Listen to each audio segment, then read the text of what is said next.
We are live, not at 5. It is live, and it is 1 o'clock in the afternoon here in beautiful Costa Rica. That's 11 o'clock Pacific time, 1 o'clock Central time, and 2 p.m. Eastern Standard Time. Okay, so we're just so excited to be here today at Rythmia. I'm on property. I've been here for a couple of weeks, and it is just amazing to be here in this field of expansion and growth, and it's super fun to meet people from the Facebook Live. They're like, "Oh my God, I'm with you on Facebook Live." It's super cool to meet people, and so Rythmia is amazing. This week we have 85 or 86 people on property. Super amazing ceremonies, such healing, and watching this process with people. This week, I get to play Jerry because Jerry's teaching Truthonomics. So it's Truthonomics week here at Rythmia. And so Jerry's teaching that. We have some amazing, by the way, I'm just going to take a minute while traffic's building to tell you about some really cool upcoming events. May 11th. Hey, Michelle, great to see you. May 11th is last week of May, check out Past Life Resolution. It's a special week for Rythmia alumni only. So you don't have to go through Jerry's talk again. You don't have to do those things, right? And it's a specially designed week solely for Rythmia alumni to go deeper into, you've gotten your miracle. Now, what's still blocking you in your life? Where is possibly things from past lives that are manifesting in this current life. So this is going to be an amazing week. Special yoga, special breath work, special ceremonies for Rythmia alumni only. That's the last week of May. Check that out. Awesome.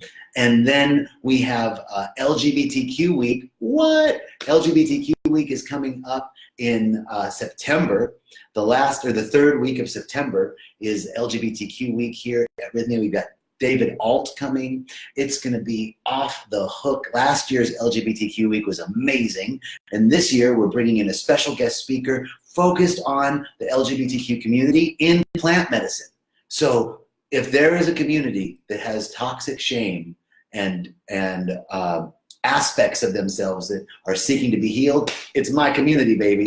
And so this is going to be an amazing week, LGBTQ week at Rythmia. And then finally, we got Men's Week.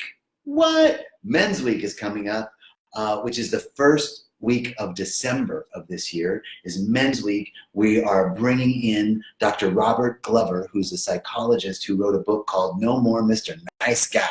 And it has nothing to do with being a jerk. It has to do with very similar to the Rythmia teachings of a core wounding that occurred that has us project out something that we think we need to be in order to get our needs met. And so we're going to be looking at male initiation and the return to wholeness, and it's going to be all men that week, right? So a pure Men's Week. We got LGBTQ week. So Men's Week is the first week of December. LGBTQ is the third week of September. And Past Life Resolution Week, Rythmia alumni only, first time we're doing that, is going to be the last week of May. So call that number and talk to the phone staff at our call center, and they'll help you find the right week for you. Okay, so welcome everybody. This week we are talking about our life structures. This last 4 weeks now, we've been talking about life structures, and it's been amazing. These are the teachings from Michael Bernard Beckwith at Agape that we teach as spiritual practitioners. And what life structures are the fundamental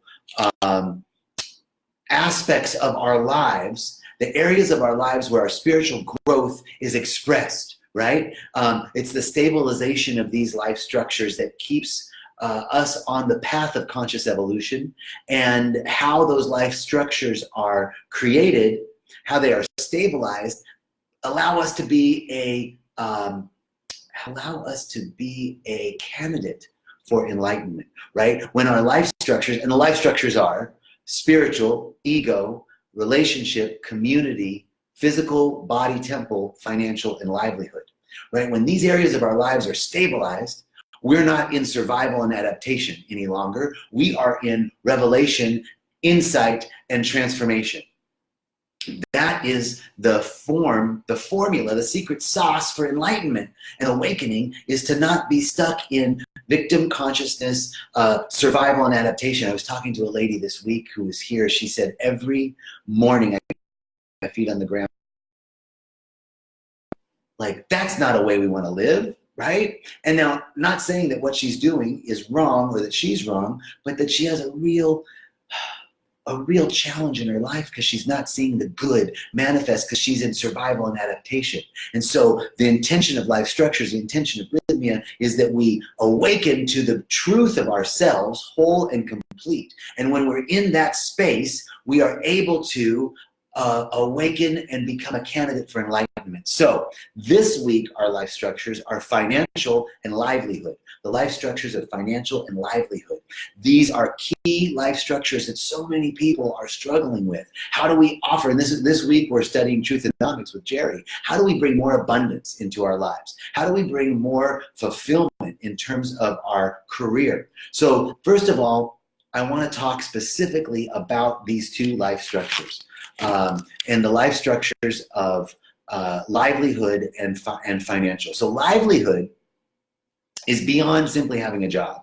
Livelihood, when stabilized, it gives us the ability to truly express our creative purpose. That's what Rythmia is all about. Waking up to your purpose, waking up to the miracles in your life, waking up to who you are, a creative, amazing, excellent, noble being. God's in the flesh. As Ram Dass says, God in drag, baby. So we're God in drag, and we should be expressing our gifts and talents in our livelihood. Now, this is really key. For our career, our livelihood, it's more than just a career. It's our livelihood. It's the vehicle that we get to deliver our skills, our gifts, our talents on the planet. And sometimes after we awaken, we find that it's necessary to change our livelihood once we discover the areas where we've been hiding out in our lives, suppressing and repressing. So what am I resisting in my life, right? But here's the key. So many people awaken to something, right, at Rythmia. I was just talking to a guy this morning. He said, I said, how was your ceremony last night? He said, well, Mother Ayahuasca gave me my life purpose. And I said, okay, what did she tell you? And he said that I'm supposed to be a monk. And I don't know. I don't know about that. So here's the point. Many times, I mean, he had a strong calling to be devoted, right? But he was thinking monk means seclusion. Monk means separation, quiet, which it does. But it also means a life of devotion to the divine. It means a life of prayer and meditation and study and service. Prayer, meditation, study, and service. And so can you be in prayer? Can you be in meditation? Can you be in contemplation? Can you be in devotion? Can you be in sacred study? And can you be in service to a greater expression of a kind and just global society? Can you do that right now? Yes, to all of those things. So as we begin to bring forth the areas of our lives, to bring forth more fully that which is seeking to express to us, then we might change our livelihood. But don't wake up and say, oh my God, I went to Rythmia and I realized I'm supposed to save the rainforest. I'm quitting my job and moving to Brazil, right? That could be it. But the invitation is anchor into your intention. What is your intention around that? What is Spirit, what is Mother Ayahuasca asking you to do? And then find out that the truth is you can live that intention right now. And as you begin living that intention, watch how life unfolds to support you in that intention and literally pulls you to the next thing. There's no struggle and strife. The logical mind says, well, if this is the message that Mother Ayahuasca gave me, then I've got to do this now. And how, and the how. Then we get caught up in the how of it, right? Don't worry about the how. You stay in your intention. We stay in our reverential alertness. We stay with the intentionality and watch how life leads us, right? You're either going to be pulled by a vision or pushed by pain, right? We want to be pulled by a vision. We don't want to be living in crisis, right? We want to be living in revelation and insight and having life lead us in this experiment of life. It's an experiment of surrendering to life. So our structure of livelihood is not just a job. our structure of livelihood is where we can deliver our gifts and talents. And the truth is, you can deliver your gifts and talents right now in that job that you say you hate. I was a sales manager for a yacht company for 10 years. And it was a good job. And my parents, who are very logical and stable, were like, don't give up that job. That's a good job now. You don't want to, right? That's that sense of lack and limitation. If I give this up, I won't have something more. Now, however, I didn't feel called to give up that job for many years, although I was constantly looking for a way to get out of it. And what happened was, out of the blue, one day, when I was ready, when the time was right, I got a phone call from a friend that was working at this place called Rythmia. And they were looking for a spiritual person to run their stem cell clinic. And that's how my transition occurred out of being a sales manager at a yacht company. I thought, my logical mind said, well, if I want to become a spiritual practitioner, which I was studying to be at Agape, and see private clients, which I do now as well, if I want to see private clients and study to be a spiritual practitioner, I've got to get an office. I got to leave my job, and I got to get an office, and I've got to see so many clients a week, and I got to charge them so much per session, and that's the logical mind. Well, spirit doesn't work that way. Spirit works. That's the Newtonian model, right? Newton was cool. Newton's great paradigm, cause and effect, right? But it's very slow. Cause and effect is very slow. This has to happen, and this has to happen, and this has to happen. And that's what happens when we get pulled down into the how. But when we let the how be the wow, that's right. When we let the how be the wow, watch how things emerge. Unexpected good, unexpected kindness, unexpected offers, unexpected generosities, unexpected money, unexpected proposals coming from unexpected ways and unexpected places in our lives and the lives of others. That's how things roll in spirit when we allow ourselves to be pulled by the vision. So back to the spiritual life structure of livelihood. We are saying, that would be me and myself and I, are saying that we begin to anchor into where our gifts and talents are and how we want to, what the intention is around our gifts and talents. And we stay in the question, what would I love to experience? What would I love to experience in my livelihood? I would love to experience a job where I can travel. I would love to experience a job where I'm not stuck in an office 9 to 5. I'd love to experience a job where I have abundance, right, of all manner, and where I'm not physically stressed out. So I have abundance of health. I have abundance of peace. I would love a job where I have an abundance of money, right, where all my material needs are met, and maybe I have clients lined up for the next 6 months waiting to get in. Okay, I'd love to experience that. What else would you love to experience? I'd love to experience a job that supports me in my spiritual growth and development. Okay, cool. I would love to experience a job that has me wake up every morning and think there's no place else I'd rather be. Never hit the floor and say, fuck, let me just get through this day. No, I want a job where I'm excited. I want a career. I want a livelihood where my spiritual interests and my financial interests are dovetailed. They're mitered perfectly. That's what I want. So now you have some intentionality. You have some, what would I love to experience? The qualities of abundance and freedom and joy and awe and wonder and gratitude, right? Now you're living there. Live there in the qualities. Live there in the intention. And see that you can have all of those things right now, just as things are. And then when the time is right, when the conditions are right, when you are ready, the universe will deliver to you, to your doorstep, that which you have been cultivating in your soul. I'm going to tell you a story about cultivation and the seed. Sprouted seeds and nuts. I went to the farmer's market. I used to be vegan. I'm not vegan anymore, but I used to be vegan. And when I was, I went to the farmer's market and I got some sprouted seeds and nuts because I heard those were easier to digest and had more nutrition. So I know more protein, right? So I go and I see these sprouted seeds and nuts. They look just like normal seeds and nuts. Like, what's up? So I went and did some research. In the dictionary, the definition of germination, dig this, the definition of germination is the movement of any organism from smaller existence to greater being. Wow. The movement of any organism from smaller existence to greater being. And here's what I learned, that in the seed is this, the seed has a protective coating. And inside the seed is a latent metabolic machinery, right? The metabolic machinery that's going to grow into a plant, right? That's inside the seed, waiting to be activated, waiting for, I feel like, hello, how are you? Okay, waiting to be activated.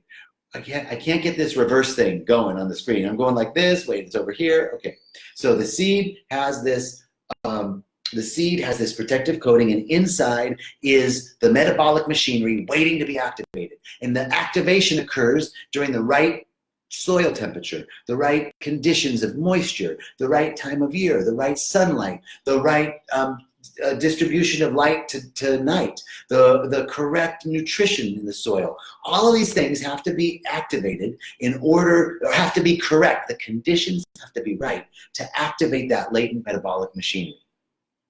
And once that activation occurs, guess what? Nothing on the outside changes.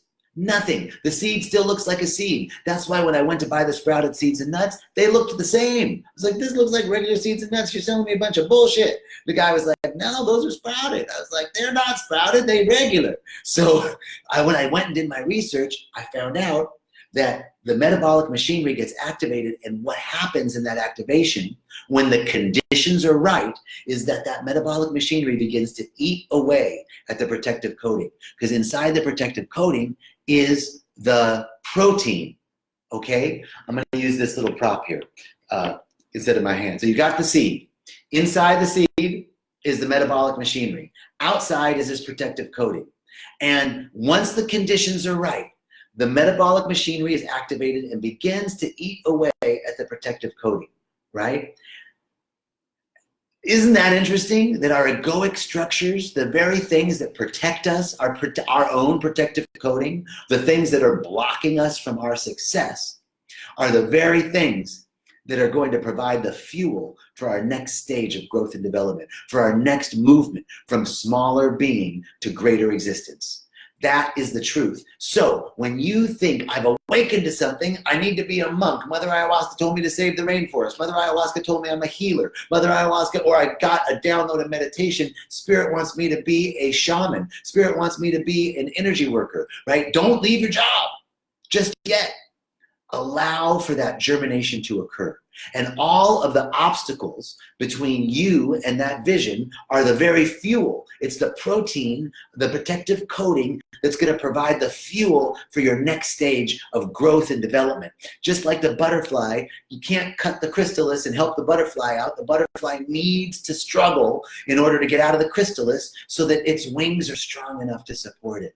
So when the conditions are right for your soul to make that leap into your next greatest yet to be, it will emerge. So for many years, I felt like that sprouted seed. Something had been awakened in me, something great. And I was waiting for something. I was waiting to get out of that 9-to-5 job, although I'm so grateful for it. It was an amazing time. I'm grateful to all the people I worked for. It provided wonderful abundance for me. I have lifetime friendships from the family that own the business. They're dear friends, and I love them and respect them. And I know that they respect me too. So it was beautiful. And yet there's something more seeking to emerge for me. So no disparaging that old job, right? But wait for the conditions to be right. And guess what? The obstacle is the way. That thing that you think is blocking you, you have to work through it. You have to break out of that chrysalis just like the butterfly in order to build your strength. That is creating the right conditions for you to emerge to your greatest yet next to be. So let's take a minute here before we move on to the next thing and say, first of all, I want to acknowledge I received, and I can't remember who it was, I received a private message on Facebook from someone asking about meditation, and I never got back to you. And so I'm going to get back to you, I promise, if you're listening. Thank you so much. And I'm always happy to respond. I might be a little slow at responding, but please feel free to private message me regarding questions about meditation or anything that we talked about, or sessions, whatever. And I want to welcome everybody, Michelle and Jennifer, Sadini and Jennifer Kirby, and I shouldn't be saying last names, sorry. Janine, Scott, Jessica, Tammy, beautiful, blessed, prosperous day. Yes, nice to see you. I'm so glad to see all this communication back and forth. And thank you, Jennifer, for looking forward to this week's subject matter. Alyssa, welcome. Angela, Ann, welcome. Neela, Wendy, hi. Just Mindy, Pablo, great. Come back, Pablo. We'd love to see you. Padmini, Karen, Gerda, wow, thank you so much. Sandra, Marty, hello. Aisha, hello. Thank you all so much for being here. Okay, so we got the hellos out of the way and acknowledgments. I'm so grateful for you all being here. And everybody else that isn't showing up on the feed, thank you for being here. The next life structure. So to wrap up, livelihood is where we get to deliver our gifts and talents and our skills, where we get to contribute to being a beneficial presence on the planet. And it is more than a career. And as we awaken, we see that there's a dovetailing, a merging of our gifts and talents, and our career, our livelihood becomes a delivery mechanism for us to deliver those gifts and talents. And we talked about the importance of allowing that germination to trust Spirit, trust the universe, trust in God, trust in the love, beauty, intelligence that governs the universe, that everything is unfolding for your good. And all you need to do is be present to it, stick with your intentions, stay with what would I love to experience, and stay in the qualities of it, stay in the intention of it, and forget about the how of it, and let the life lead you, pull you to the next iteration, your next greatest yet to be, with ease and grace. Don't go couch surfing because you quit your job. If you're called to do that, just stop for a minute, because it is the Father's good pleasure to give us the kingdom, the keys to the kingdom, and we should all be living in abundance. No guilt about the abundance that we have. Be grateful for the abundance that has been given to us and create more of it. And that is our next life structure, financial. Right? Our financial life structure, when financial life structure is stabilized, we realize that our source and supply is not our job. Our source and supply is not our paycheck. Our source and supply is the infinite spirit. And that is the abundant nature of the universe. I accept and receive that abundance and prosperity have already been given to me. My acceptance makes it real and opens the space for manifestation to rush in. This is the law of circulation. I can't have in material good that which I do not have first in consciousness. That is the law. In the beginning there was the Word, and the Word became flesh. That's what it says in the Bible. And the reinterpretation of that from a metaphysical perspective is, in the beginning there was a vibration. In the beginning there was a thought. In the beginning there was an idea, and that idea manifested into form. That is the nature of reality. That is the nature of the universe. And so thought must precede form. Consciousness must precede its manifestation. First, there was the idea of a cell phone, and then cell phone. Hey, right? There had to be the consciousness first. Have you ever known people, heard about people that won the lottery, and within 5 years, like something crazy, like 90% of all lottery winners are broke within 5 years of winning the lottery? It's because they don't have a consciousness of wealth, and they can't hold the consciousness of the material good that they receive. Consciousness precedes form. And so there's a biblical phrase that says, to he who has much, even more shall be given, and to he or she that has not, even that will be taken away. It is referring to this metaphysical truth that when you see the abundance in the universe, when you are grateful for that which you have to be thankful that more good is given to you. And when you have a consciousness of lack, I don't have enough, I don't have what they have, why can't I have that? Then more lack shall be given to you. It's the nature of the universe that we live in a reflective universe that reflects back that which we are putting in. It's like a mirror. It reflects back exactly. When I stand in front of the mirror, I know that the image that is cast back at me is just exactly the image that I'm putting in. There's no, and guess what? I don't have to think about it. I don't have to pray to it. I don't have to cajole it. I don't have to manipulate it. I don't have to, say affirmations about it. I just stand in front of the mirror bam, reflection back.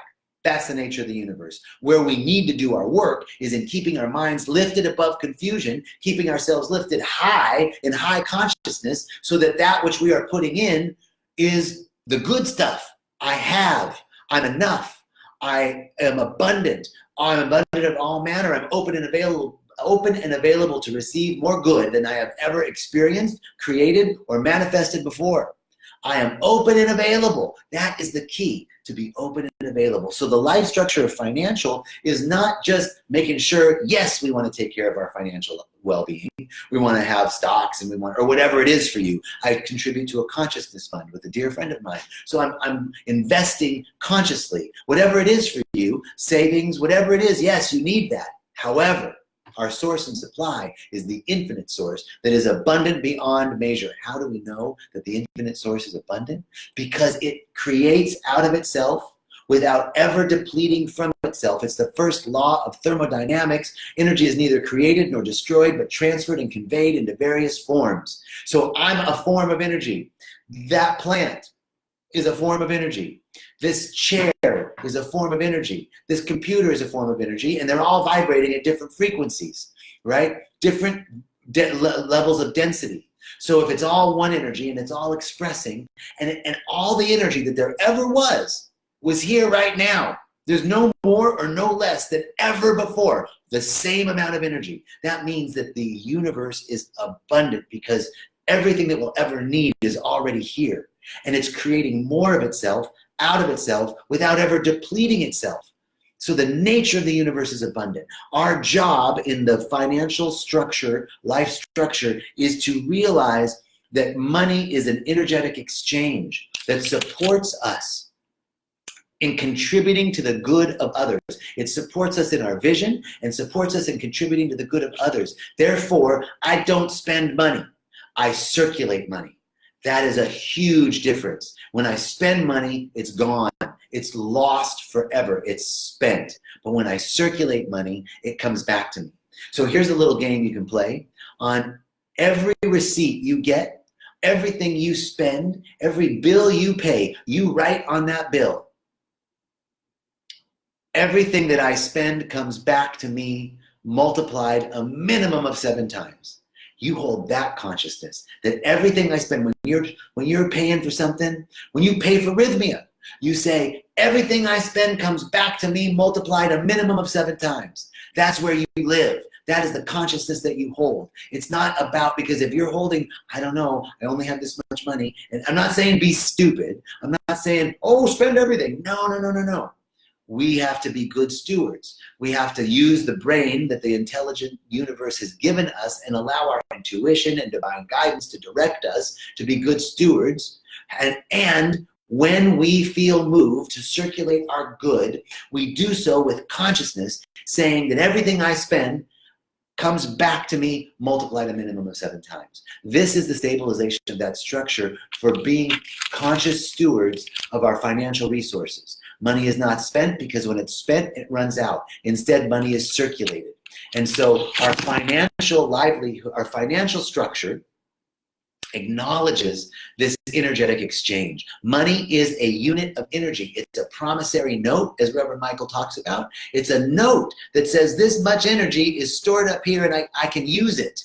I can use that energy to receive an exchange. It's an energetic exchange. So we're setting up energetic exchanges and it's reflected back to me. So the key to the financial structure is, first of all, anchoring in the truth that God, the universe, Mother, Father, Holy Spirit, Mother Ayahuasca, the love, beauty, intelligence, the divine intelligence, the one mind, that whatever you call it, the universe, that is our source and supply. I had a gentleman here last week who was very worried about his job. He requested the time off and they didn't give it to him. And he said, nothing is holding me back from Rythmia. So he called in sick, and he would call in sick every day. And his job was kind of catching on to it. And so here he is. He's here already. What's he going to do? First of all, I'd say tell the truth is important. And secondly, know that everything is working together for our good, and that I said to him, your source and supply, who is your source and supply? He said, God. Okay, perfect.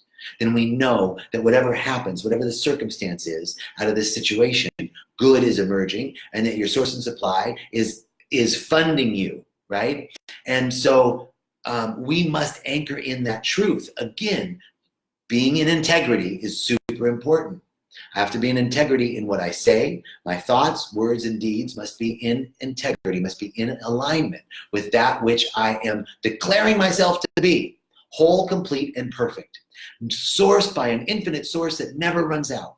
So our life structure of financial is acknowledging that spirit is the source of supply and the law of circulation is our vehicle. And then we allow life to lead us, right? So in both of these final life structures, livelihood and financial, we're allowing life to lead us, allowing life to unfold and unveil. And can I open up gently to what's happening, no matter what the appearances are, knowing that something good is emerging? Jesus, Big J, as I like to call him, said, don't worry about appearances. And what did he do when he had 5 loaves and 2 fish? He blessed it. He gave thanks for it, and it multiplied, right? He didn't say, holy shit, I don't have enough. Because that's the lack mentality, the reflective nature of the universe that says, if you're putting in lack, lack will return. So we have to be careful about what we're asking. Like, oh God, give me the money that I need to pay for my bills.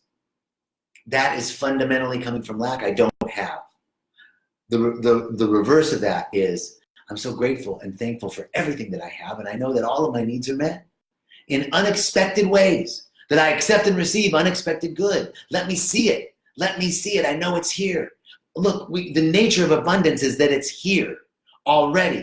We're just not seeing it, right? If I'm in the desert and there's no water, I know there's water. There's more water on the planet than there's desert. So it's here somewhere. Let me see it. Let me find it. And if I'm in the desert, I might then be reminded that saguaro cacti have water. And there it is, right in the middle of where I thought there was nothing. I can cut into that cacti and suck the water out of its flesh, right? The universe provides. There's abundance even in places where it looks like there isn't. There's order, balance, and harmony in the desert, even when it looks like there isn't. So our job is not to get caught up in circumstance. Our job is to see beyond the circumstance and know that something greater is emerging and stay with the truth. I'm thankful and grateful for everything that I have. Stay in gratitude. And as I anchor into gratitude, more will be given to me. As I anchor into, I know that I'm abundant. I know that everything is working together for my good. I surrender. I can't see it. Let me see it. Help me to see it. This is where we must live in terms of our financial abundance and be a good steward, knowing that I am connected to an infinite source of intelligence. It's not just infinite source and supply of material needs, but an infinite source of intelligence. So I am connected with divine intuition, and it outpictures in me as right action, that I know just what to do with my good money. That's what I'm talking about. Now, you can send that money to me. Okay, I'll give you my address later. No, thank you so much. Listen, I want to thank you all for joining today for our final installment of thank you. I'm going to just say thank you to Christina, Laura, Tammy. Fertilizer of life is necessary. Linda Young, thank you. Tammy, hello. Marty, thank you all so much. Great comments. Julie. Great. Julie Bass, hello, sister. Jennifer, yes, we are enough. There is enough. There's more than enough. Sucking the flesh out of the cactus. I know. I don't know what to say. What can I say? So next week, we are going to be talking about integration and embodiment. I'm going to start a series on integration and embodiment.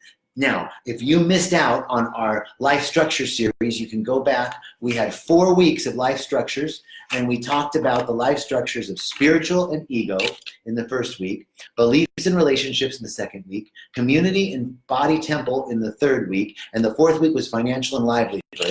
And you can go to Rythmia's YouTube channel and look for those, or you can go to videos on the Facebook Rythmia Facebook page and go to videos and look back through the videos, and you can see those talks on the 8 life structures for the last 4 weeks. And then get ready for next week, integration and embodiment.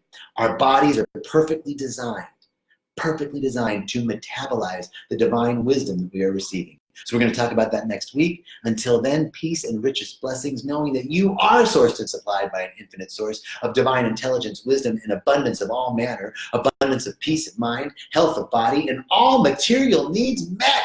Every single one of them. Physical needs, mental needs, material needs, spiritual needs, all met in exuberant abundance. The lavish abundance of the universe is yours now.